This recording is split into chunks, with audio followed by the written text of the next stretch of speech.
Spécial Patrice Emery Lumumba, homme politique de notre pays, la République démocratique du Congo, le tout premier Premier ministre de la RDC, bien sûr, a été assassiné le 17 janvier 61. Aujourd'hui, ça fera pratiquement 62 ans depuis sa disparition. Alors aujourd'hui, nous avons la possibilité, l'amabilité de parler de lui parce qu'il a fait son temps, il a marqué l'histoire de notre pays. Voilà pourquoi nous invitons un politologue de formation, professeur ordinaire de notre pays, professeur des universités, bien sûr.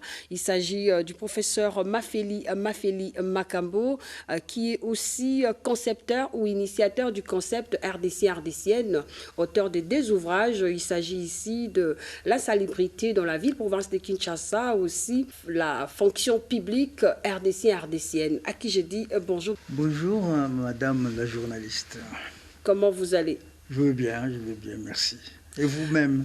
Nous allons bien par grâce. Très bien, merci. Bienvenue fidèles téléspectateurs. Alors aujourd'hui, on va récapituler une fois de plus l'histoire de cet héros national de notre pays, la RDC. Alors on va commencer, professeur, par reprendre un peu à connaître le vrai nom de Patrice Emery Lumumba qui échappe à beaucoup de Congolais.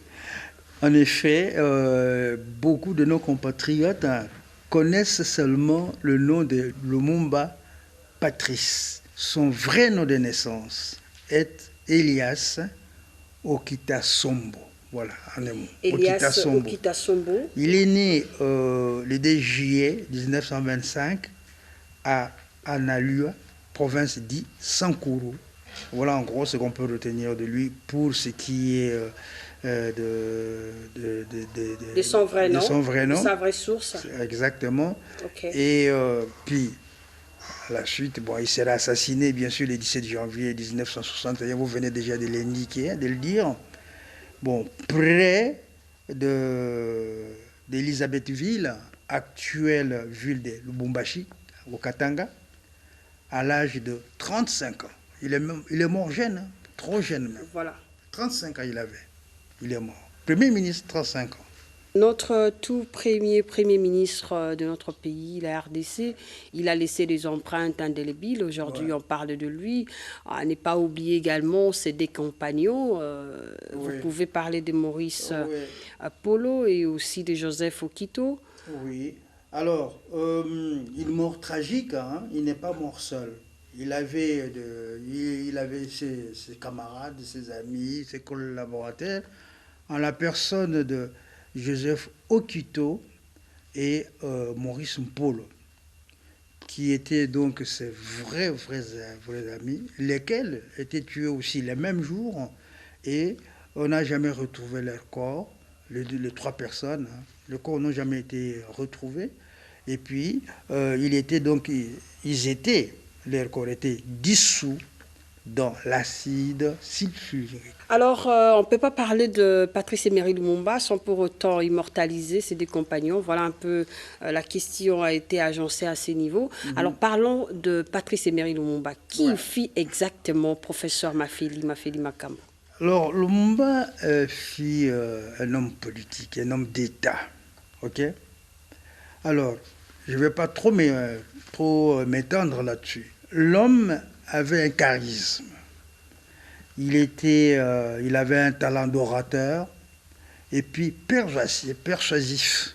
Lorsqu'il parlait, il arrivait à percevoir les gens, à les convaincre. C'était ça, ces trois qualités. Je reprends. C'était un orateur, un bon orateur. Et puis il avait le charisme et persuasif. Voilà ce qu'on peut retenir. Bon, sa conviction nationaliste donc, l'a conduit en octobre 1958 de créer son parti politique qui s'appelle MNLC Lumumba en 1958. Je vais prendre. Alors, au moment des élections législatives, le mouvement nationaliste lumumbiste obtient le plus grand nombre de sièges au Parlement. Ainsi, il sera désigné le tout premier ministre de notre pays pour former les gouvernements en même temps. Et enfin, dans le cadre de ses activités politiques, en 1958, Patrice Emery Lumumba va participer à la conférence panafricaine des peuples organisée à Accra par Kwame Nkrumah, père fondateur de l'indépendance de ce pays. Et à cette occasion, Lumumba va rencontrer d'autres personnes. Il s'agit donc de Sékou Touré, Frantz Fanon, c'est l'homme qui a dit que la RDC, en Afrique centrale, il y a un pays qui est le Congo, dont la gâchette, tout se trouve en RDC. C'est Frantz Fanon, il l'avait aussi rencontré. Et puis Frantz Fanon, c'était les révolutionnaires aussi africains. Et puis il va rencontrer Gamal Nasser, qui est le panarabisme, hein, chef de l'État égyptien de l'époque. Voilà. Alors, une fois cette conférence terminée, il va retourner, il va rentrer au pays, en RDC. Il doit faire un rapport. Il va faire ce rapport de son voyage et il organise une activité politique, hein, pour rendre quand même le contenu, hein, l'entretien qu'il a eu avec les autres pères africains qu'il avait rencontrés à Accra. En gros, c'est ça. Alors, professeur Mafeli, est-ce que si on vous demandait de pouvoir apprécier ou commenter sur le profil de Patrice Emery Lumumba, qu'est-ce que vous pouvez dire par là, par rapport à son profil? Par rapport à son profil, alors, Lumumba, c'est un homme courageux d'abord, très courageux. Nous pouvons dire beaucoup de choses sur lui. Commençons d'abord par son discours. Vous voyez, c'est là où vient sa célébrité, Lumumba. Le discours qu'il avait prononcé le jour du 30 juin 1960, occasion par laquelle nous avons eu l'indépendance. Retenons que pour ce discours-là, qui était programmé, 2 personnes seulement qui devraient intervenir. Il y avait le roi Baudouin et puis le tout premier président de la République, Kasavubu. Ce sont ces deux-là qui étaient prévus pour prendre la parole, pour présenter leur discours. Curieusement ou soudainement, Lumumba va sursauter et puis faire son discours. Vous voyez le courage qu'il avait. Alors c'est ça qui a fait bondir, qui a fait fâcher les gens, presque tout le monde. Un discours très critique sur la gestion de la colonie belge. Bon, alors que le roi Baudouin, au moment de son discours, louait la politique de la Belgique coloniale, en vantant l'action de son pays et percevant l'indépendance comme, je cite, hein, l'aboutissement de l'œuvre conçue par le génie du roi Léopold II. Voilà, il va se vanter, il a été merveilleux, c'était bon, mais c'est l'œuvre de la Belgique. Et surtout, professeur, oui. Très intéressant déjà. Pouvez-vous nous brosser quelques grands événements marquant l'histoire de Patrice Emery Lumumba, hormis les discours que vous avez cités tout à l'heure, parce qu'il a eu à faire quand même des exploits par rapport à son passage sur cette terre? Ouais, oui, sur mais, le plan politique. Oui. Bon, en dehors de ce que je viens d'annoncer concernant au plan politique, la création de son parti politique qui va le conduire jusqu'à devenir Premier ministre. Lumumba a voyagé. Ok. Donc au plan national, c'est un nationaliste. C'est quelqu'un qui s'est battu pour le pays. Et on peut sentir surtout la quintessence de sa politique qui vient, qu'on peut voir, qu'on trouver dans son discours. Oui, dans ce discours-là, il a marqué l'opinion. Parce que il y a deux mots qu'il avait employés. D'ailleurs, je l'ai dit, c'est là les mots qui vont pousser les rois des Belges à être ulcérés. Ces mots, on peut le répéter ici, si vous me permettez. Allez-y. Alors, il déclare, notre sort en 80 ans des régimes colonialistes, nos blessures trop fraîches et trop douloureuses pour que nous puissions les chasser de notre mémoire. Vous voyez, c'est déjà fort, c'est très fort.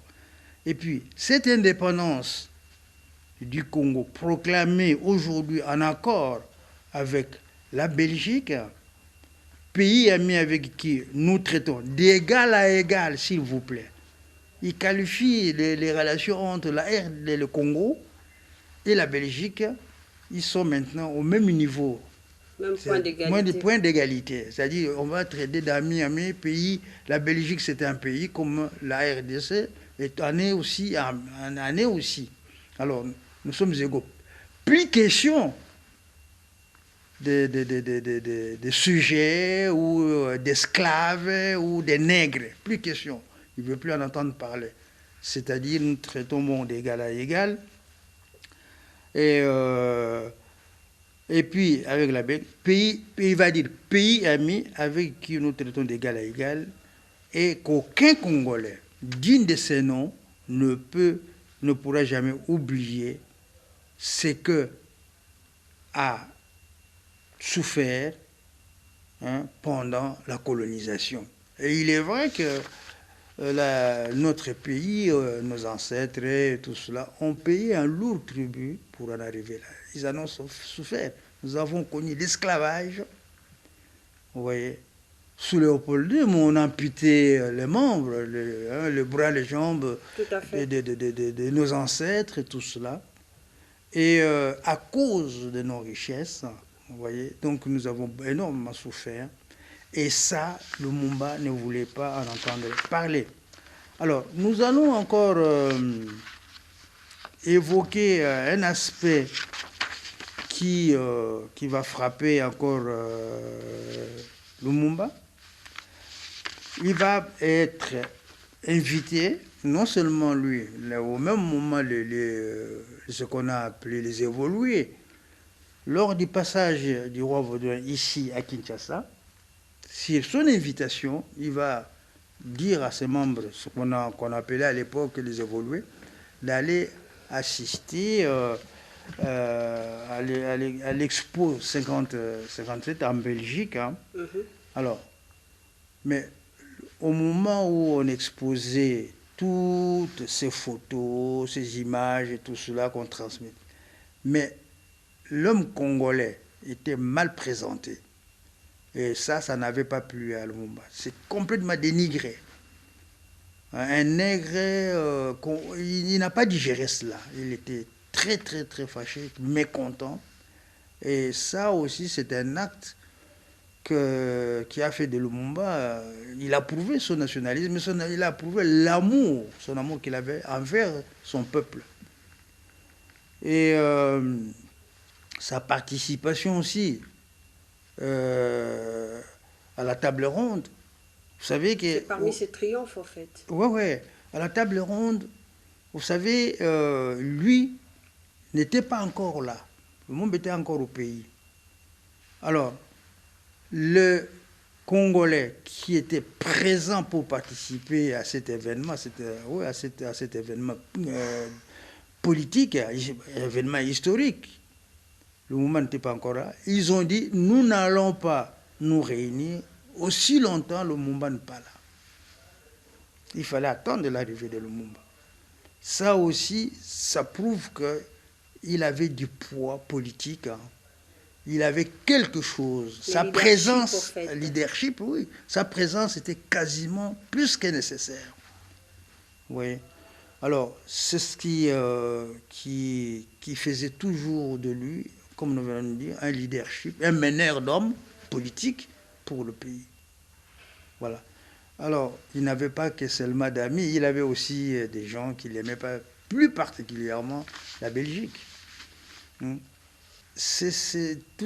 Tout cela sera couronné après sa mort par le fait que Lumumba soit hissé plus loin encore au moment où le Mobutu va les proclamer héros national.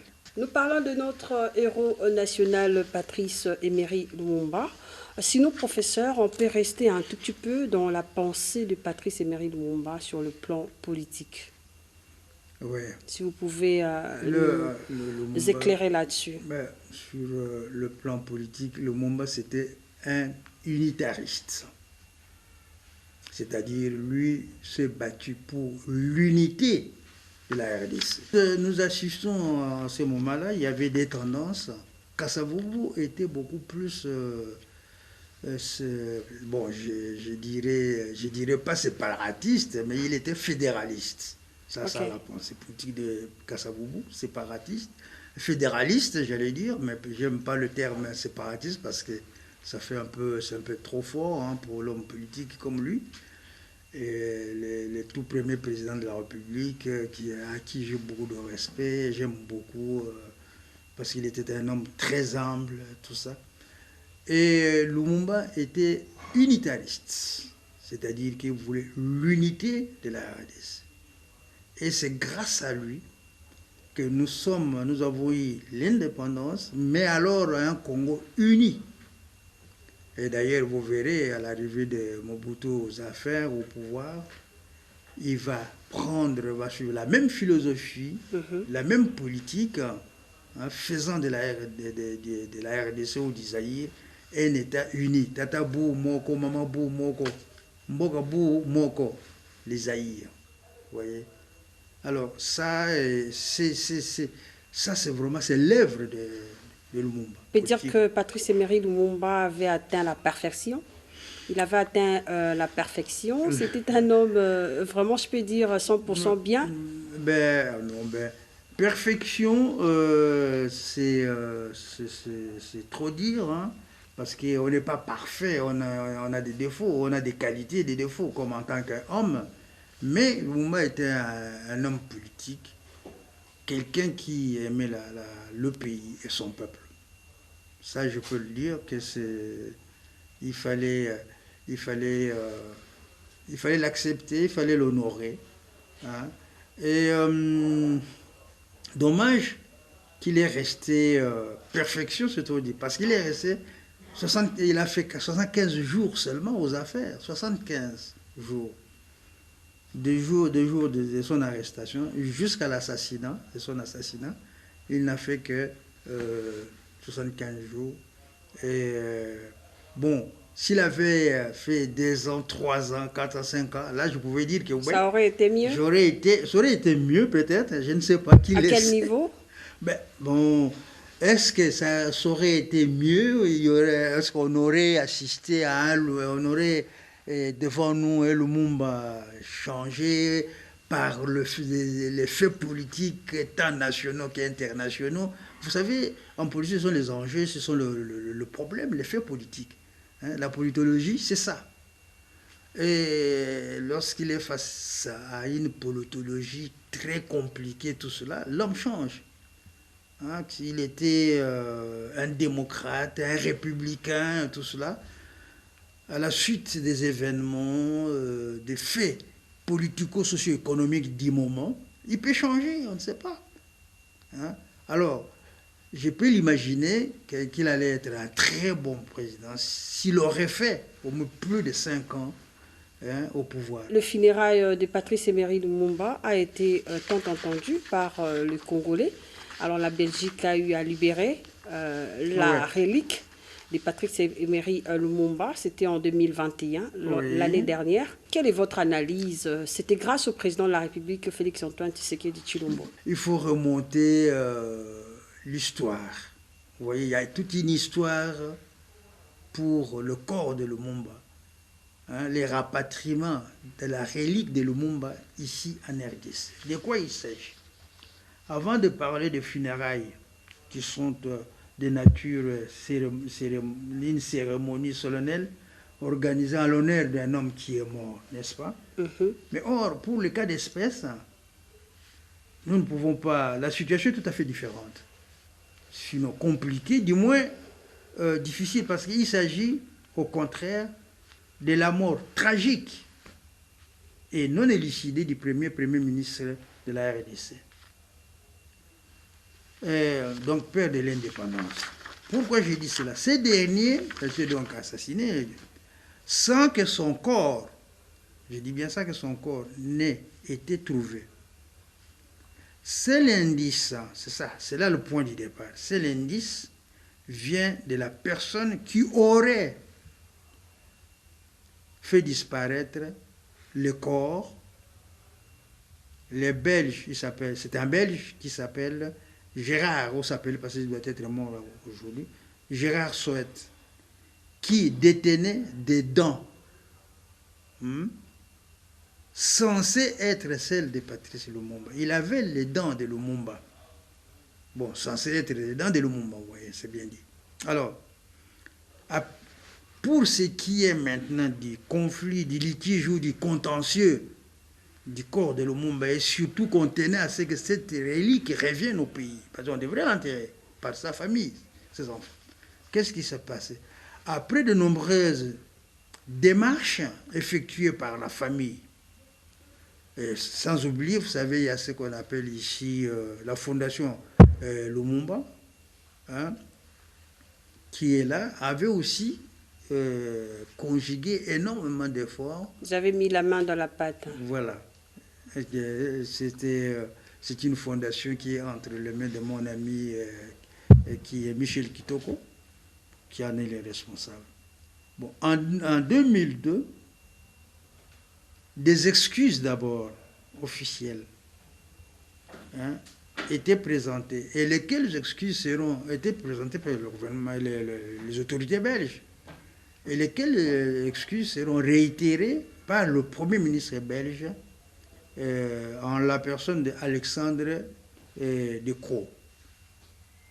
Mardi 21 2020, jour anniversaire de la fête de la Belgique, Juliana, vous connaissez Juliana, la fille de Patrice Lumumba, déclare publiquement qu'elle a adressé une lettre au roi des Belges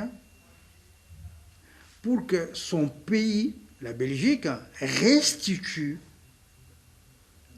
le reste de Lumumba, son père, pour que ses reliques soient enterrées dans le pays de ses ancêtres. Vous voyez déjà, il y a ce courrier-là, cette lettre-là, que Juliana avait adressé au roi des Belges. Si vous me permettez, je peux lire un peu le contenu. Hein, vous en avez l'obligation. Le contenu. Vous en avez l'opportunité. De cette lettre-là. Okay. Juliana va déclarer ceci. Dans cette lettre, dans sa lettre, il dit, dans cette lettre, je demande à ce que le reste mortuaire qui sont en Belgique nous soit restitué pour que l'on puisse enfin enterrer notre père dignement. Ces restes sont séquestrés au palais de justice en Belgique. Voilà, ça c'est ce qu'on peut retenir de cette relique, du corps.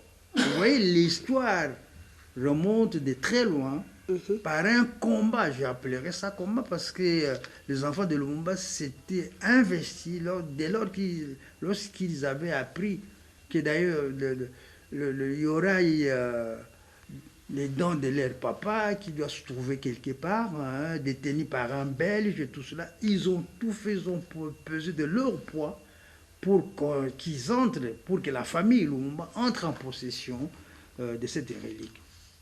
Alors, sans plus tarder, en 2011, une plainte sera déposée par les enfants de Lumumba à Bruxelles. Ainsi, Eric Van Duvers, porte-parole du parquet fédéral belge, déclare que l'Adam va désormais être restitué aux ayants droit de Patrice Emery Lumumba. Ça, c'est le porte-parole du parquet belge. Il dit cette dent-là, désormais, il faut la restituer, il faut la donner à la famille. On n'a pas intérêt à la garder ici. Et d'ajouter, c'est une situation symbolique. Tout à fait. Symbolique en l'absence de certitude absolue que cette dent appartient à Lumumba, car il n'y a pas eu d'analyse ADN sur la dent. C'est-à-dire pour prouver que réellement c'est une dent de Lumumba. Mais c'est symbolique. On va remettre à la famille. Parce qu'il n'y a pas eu d'analyse, d'expertise sur la dent pour en être sûr que c'est réellement, effectivement, c'est la dent de Patrice Emery Lumumba. Et, ouais. Alors, le lundi 20 juin 2022, toujours à Bruxelles, la Belgique remet officiellement, je dis bien officiellement, la relique de Lumumba à sa famille.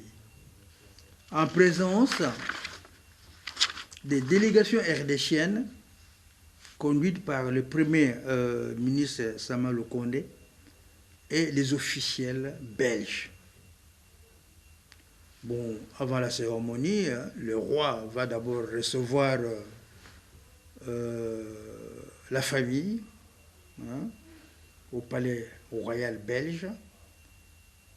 Et du côté congolais, il y aura une veillée mortuaire qui sera donc organisée à l'ambassade de la RDC en Belgique, où était ouvert le livre de condoléances.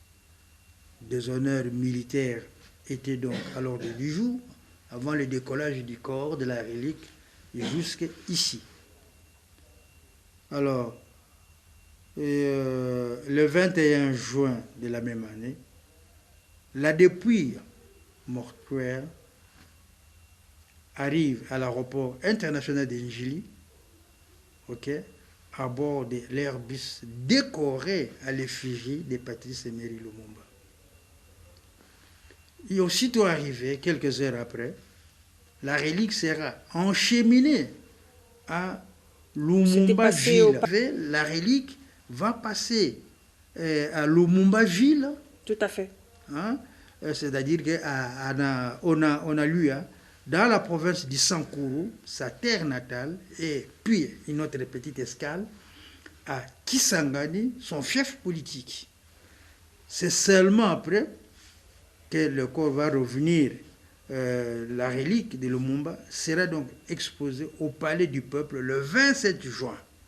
C'est après avoir fait ces escales, ces petites tournées-là, ça revient jusqu'au Palais du Peuple où le corps était exposé. Alors, l'inhumation, maintenant, parlons maintenant de son enterrement. Tout à fait. L'inhumation de son cercueil aura lieu le jeudi 30 juin 2022, jour du 62e anniversaire, s'il vous plaît, de l'indépendance. De l'anniversaire de l'indépendance du pays, sur l'avenue qui porte son nom, à l'échange délimité, où une imposante statue de Lumumba surplombe un mausolée en verre et en béton. En verre et en béton. On reste d'abord là, professeur Mafeli Makambo, politologue de formation. J'aimerais que de votre état, en fait, politologue de son état, si vous voulez. Alors, on reste d'abord là. Essayez un peu d'analyser, selon vous, l'implication du chef de l'État à propos par rapport à la venue de cette relique de Patrice Emery Lumumba, votre appréciation? Ouais, oui, si, bon, le corps ne pouvait pas venir comme ça tout seul, hein. Il fallait quand même des autorisations, il fallait que le gouvernement soit consentant aussi pour que les corps viennent. Nous avons, par exemple, le corps de Mobutu qui n'est jamais revenu. Jusque-là, ça traîne encore. Vous voyez? Là, le gouvernement était consentant. Le gouvernement était d'accord à ce que le corps revienne au pays. Alors, il ne faut pas négliger non plus ou oublier ces gestes-là. C'est un acte politique considérable. Pour ne pas dire une propagande du chef de l'État, pour le chef de l'État. Vous voyez, c'est un acte politique. D'abord, c'est un acte tout à fait patriotique. Hein. Il lui doit une reconnaissance. C'est le tout premier ministre. Tout à fait. À partir du moment où la relique a été restituée à la famille, on n'a pas intérêt à garder le corps jusque là-bas. Et je suis sûr que la famille Lumumba avait sans doute contacté le président de la République pour lui dire, mais écoutez, on nous a donné la relique du corps de notre papa, mais il va falloir on a besoin qu'on l'enterre ici. Vous voyez, ça c'est moi qui le dis, mais ça devrait se passer comme ça. Et puis, sans doute, hein,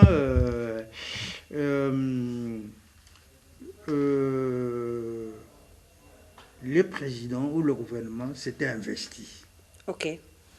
Il avait donné son accord devant le cercueil de la cérémonie. Donc vous voyez, le jour de l'inhumation, beaucoup de personnalités étaient venues. Et tous les premiers ministres, tous les ministres étaient présents. On va citer les noms à cette occasion du discours au Palais de la Nation. Le président Félix Tshisekedi avait décoré d'abord les deux compagnons d'infortune de Lumumba, à savoir Joseph Okito, Maurice Mpolo, pour ne pas les citer encore pour une fois de plus, tué de la même manière que Lumumba. Une veillée mortuaire était donc à l'ordre du jour avant l'animation. Bon, des personnalités étaient présentes, notamment les 5 anciens premiers ministres de la RDS. Les 5 anciens premiers ministres. Bon, moi je n'aimerais pas entrer dans le détail de citer tout cela, on le connaît. Si on parle de 5 anciens premiers ministres, faites le calcul, vous le connaissez, qui est le premier, ceux qui sont vivants, qui étaient sur place à Kinshasa, bien sûr. Bon. Et puis les chefs du gouvernement actuel, hein, Jean-Michel Samaloukoum, était aussi présent lors de cette cérémonie.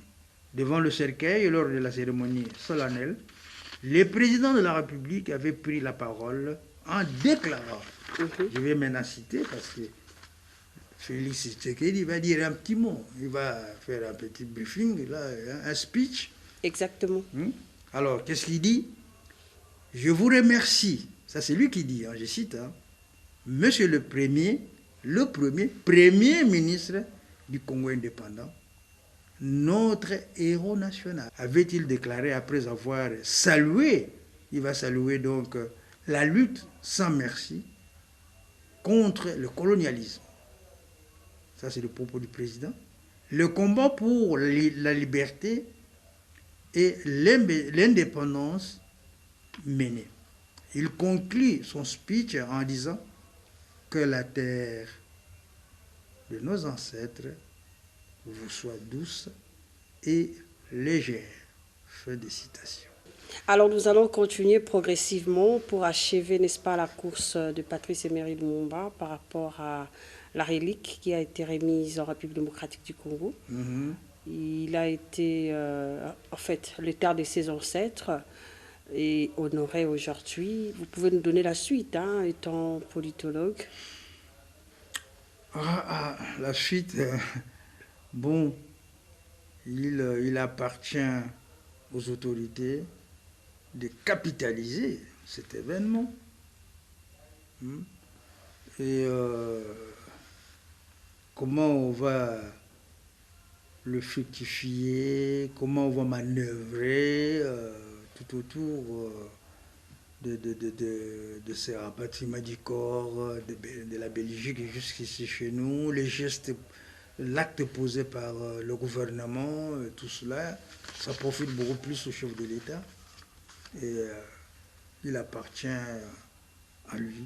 Et c'est comment il va jongler là-dessus pour cette reconnaissance patriotique à l'égard de Patrice Emery Lumumba, le tout premier ministre de notre pays. C'est quand même beaucoup. La jeunesse actuelle, nous devons mettre l'accent là-dessus parce que Patrice Emery Lumumba, notre héros national, a fait son temps, bien sûr, il est parti. Aujourd'hui, on parle de partis politiques qui, en fait, continuent jusqu'ici à mener son idéologie. Votre commentaire avant d'entrer dans la jeunesse? Eh bien, la jeunesse, moi, en tant que formateur de formateurs, on leur dit que pour la RDC, personnellement, moi, je leur dis que vous avez du pain sur la planche. C'est-à-dire, ils doivent d'abord bosser pour diriger ces grands pays que nous avons hérités, nous tous. Chacun a une part de responsabilité. Chacun doit contribuer pour son émergence, son développement. Chaque RDCien est appelé à contribuer, à participer à cette construction ou reconstruction ou développement de la RDC. Vous voyez, alors les autorités ne se fatiguent pas. La jeunesse, elle est là. Nous avons une jeunesse formidable.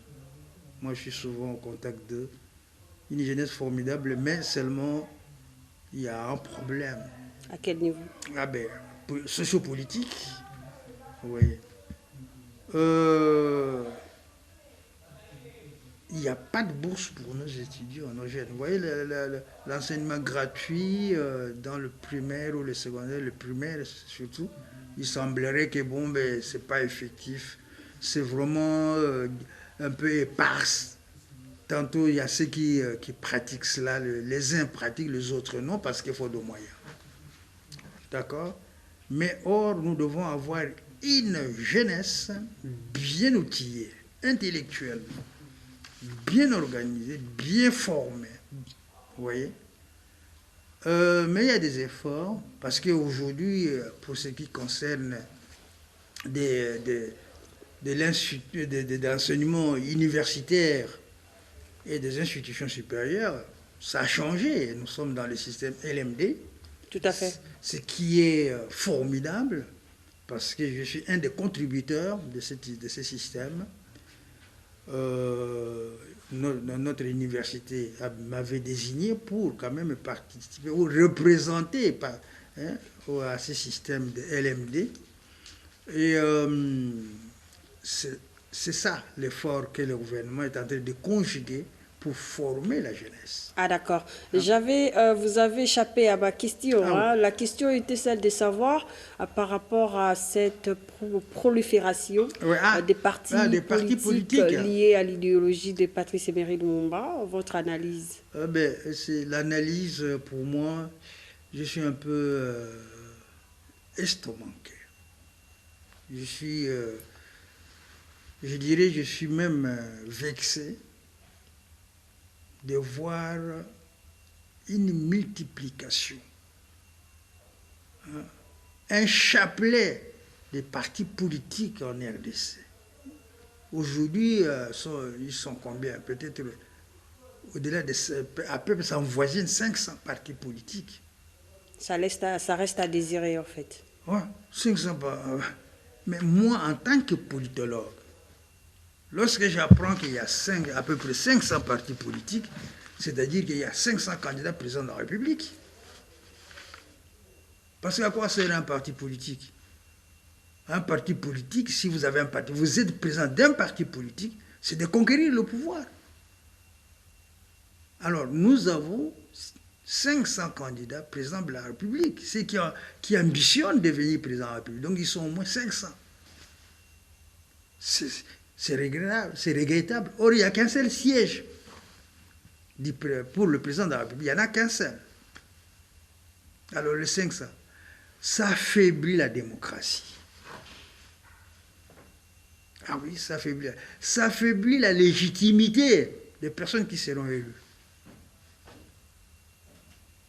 Mais les 500 partis politiques, je dirais que c'est les 500 députés nationaux au Parlement, à l'Assemblée nationale. Nous en avons combien? 500 députés nationaux, s'il vous plaît. Et vous, étant scientifique, vous pouvez, n'est-ce pas, profiter de ces micros pour faire une proposition? C'est-à-dire, non, mais la proposition, c'est-à-dire parmi ces partis, il y a des partis alimentaires qui sont là. C'est-à-dire qu'ils se battent pour le ventre. Il y a de ces partis politiques qui n'existent que des noms. Ils n'ont même pas de siège, pas de bureau, rien du tout, qui est dans la mallette. Hein, je suis président, mon préso, voilà. Hein, et autorité morale, c'est cela. Non. Et l'idéologie de Patrice Emery Lumumba, si je dois venir sur l'idéologie de Patrice Emery Lumumba, elle est dupliquée? Non.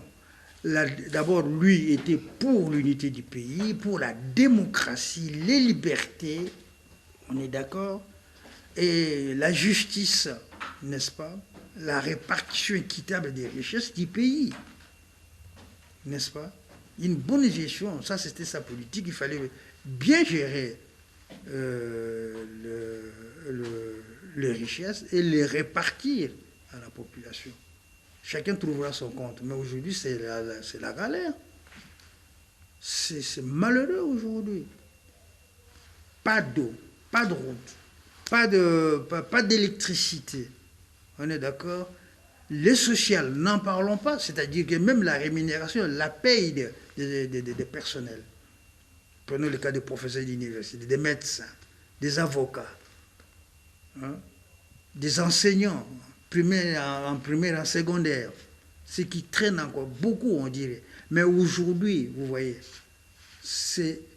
le pays est désindustrialisé. Voilà, professeur Mafeli Makambo, nous avons réfléchi autour de cette personnalité, cette figure emblématique de notre politique congolaise. Il s'agit ici de notre héros national, Patrice Emery Lumumba. Qu'est-ce que vous, personnellement, vous retenez de lui? Qu'est-ce que vous appliquez qui vient de lui, en fait? Comme vertu, je ne sais pas, comme faisabilité? C'est ce que... cette question, elle est pertinente. Merci. Parce que lorsque nous regardons, je vous ai dit, Lumumba s'est battu pour l'unité de la RDC. Aujourd'hui, le pays est en train de nous échapper. Le pays est en voie d'être balkanisé. C'est le contraire de ce que pensait Lumumba. Lumumba s'est battu pour l'unité. Et vous, personnellement, qu'est-ce que vous retenez de lui? Si vous pouvez je suis toujours... C'est que vous appliquez, en fait. Mais oui, c'est ce que j'applique, c'est-à-dire que personnellement, bon, en tant qu'enseignant, oui, j'ai dit aux jeunes étudiants de se mobiliser parce que c'est le seul patrimoine, c'est le seul bien que nos ancêtres nous ont laissé. C'est la RDC, mais la RDC unie. Donc nous devons tout faire pour que aucune portion de la RDC ne nous échappe. Ah, d'accord. Hein? Il faut absolument garder les 2 345 000 km². Nous devons les conserver, nous devons les garder. Et nous devons, donc pour en arriver là, nous devons nous battre. Nous devons nous lever tôt, mettre des garde-fous pour veiller à l'unité de la République démocratique du Congo. Si les gens comme Patrice Emery Lumumba, les Simon Kimbangu, tout ce monde se sont battus pour l'unité de la RDC, la philosophie serait de garder cette intention-là, cette volonté-là de rester unis dans notre République. Nous sommes, il y a plusieurs tribus, ethnies, machin, mais nous pouvons toujours être unis, mais dans notre diversité, mais étant unis. Là où au moins la RDC sera puissante et forte, mais les ennemis sont là et ils nous regardent. On n'aime pas la RDC. Beaucoup n'aiment pas la RDC. Il ne faut pas, les 9 pays que nous avons, les 9 voisins là, ils ne sont pas nombreux d'aimer la RDC parce que la RDC présente un danger pour eux, un danger économique d'abord, avec tout ce que nous avons comme richesse qui naissent les jours au jour. Un scandale, le mot n'est pas fort lorsqu'ils ont dit c'est un scandale. C'est vrai, c'est un scandale. Je vous dis que ça continue. Les matières premières stratégiques continuent. À nous les Congolais de comprendre, et c'est une occasion, une belle occasion pour nous de penser à cet homme politique de notre pays, la RDC, qui a fait son temps, mais il a laissé des empreintes indélébiles. C'est une figure emblématique sur le plan politique. Mais sinon, professeur, merci d'être venu. Aussi, vous avez 2 ouvrages que vous avez déjà publiés. Parlons de la fonction publique RDC-RDCienne. Vous êtes concepteur, initiateur, voilà, de ces concepts RDC-RDCienne. Vous avez souhaité qu'il y ait une différence entre le Congolais du Congo-Brazzaville et le Congolais de la RDC sur le plan international. Bien sûr. Lorsqu'on parle de Congolais, on se pointe tous d'eux, mais on ne sait pas qui est Congolais de la RDC, qui ne l'est pas. Vous avez apporté ces concepts RDC-RDCienne. Vous pouvez profiter pour en parler. Ok. Madame la journaliste, je vous remercie très sincèrement. Merci. Et c'est déjà connu ce concept RDC-RDCienne et on l'emploie aussi, on l'utilise, les scientifiques l'utilisent, surtout dans mes différents travaux, les travaux effectués sous ma direction, que ce soit un mémoire de DIA, que ce soit une thèse. Ça. Bon. La fonction publique RDC-RDCienne, c'est ça. RDCienne, ça veut dire quoi? RDC, c'est relatif à la RDC, à la République démocratique du Congo. Mais on prend les 3 dernières lettres. Ok. Qu'on donne le qualificatif au Congolais. C'est juste pour différencier le Congolais d'ici et le Congolais de là-bas. En face, ce sont des Congolais. Nous, ici, nous sommes Congolais. Alors, j'aimerais, madame, prendre un exemple un exemple concret de cette confusion.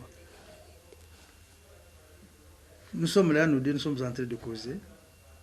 Vous me dites, oh mais je suis Congolais. Moi je vous dirais, je suis Congolais. Mais alors, vous êtes Congolais de quel Congo? Parce qu'il y en a 2. Si vous êtes du Congo-Brazzaville, vous êtes du Congo-Kinshasa. C'est ça le problème. Alors, au lieu de compliquer Congo-Brazzaville, Congo-Kinshasa, tout cela,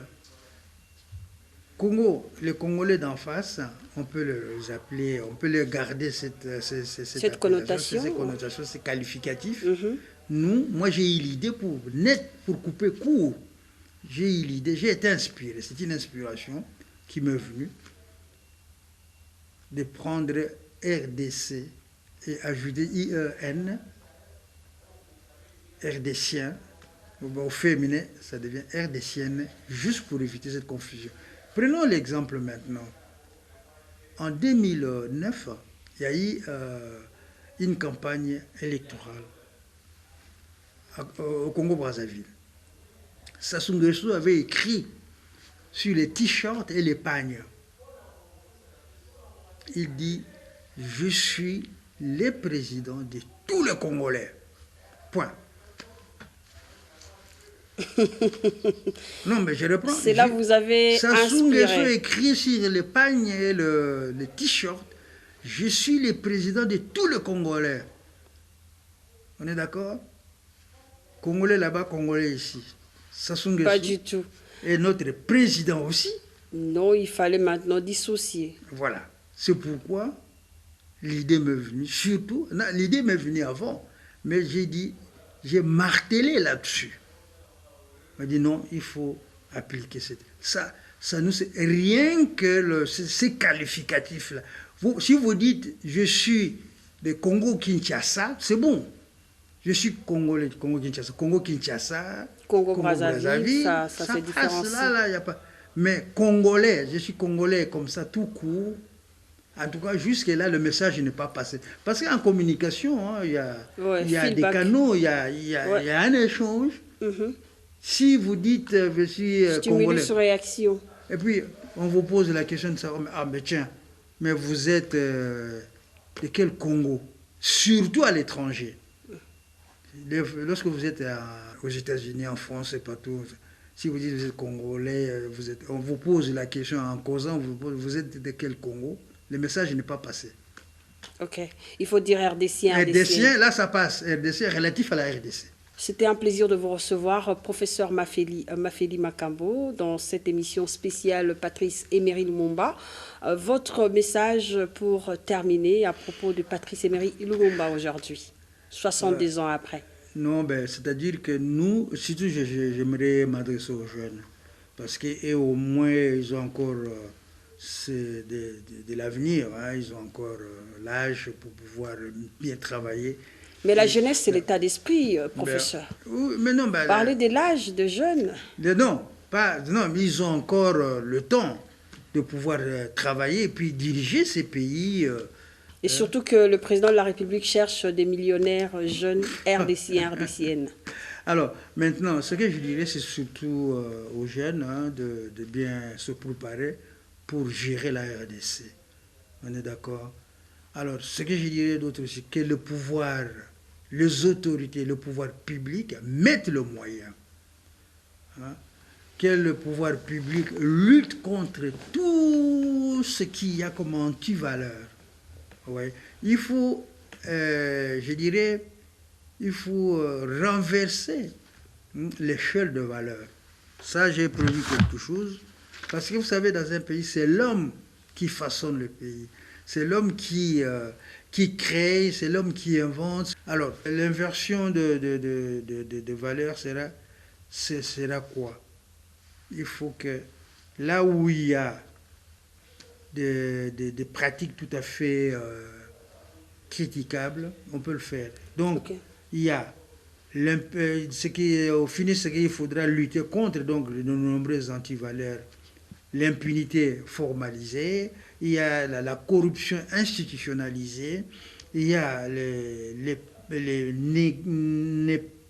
népotismes, et puis il y a les régionalismes, il y a les tribalismes, il y a le clanisme, il y a le clientélisme. Tout cela, on doit bannir dans l'esprit, dans la mentalité. La médiocrité, il faut dégager.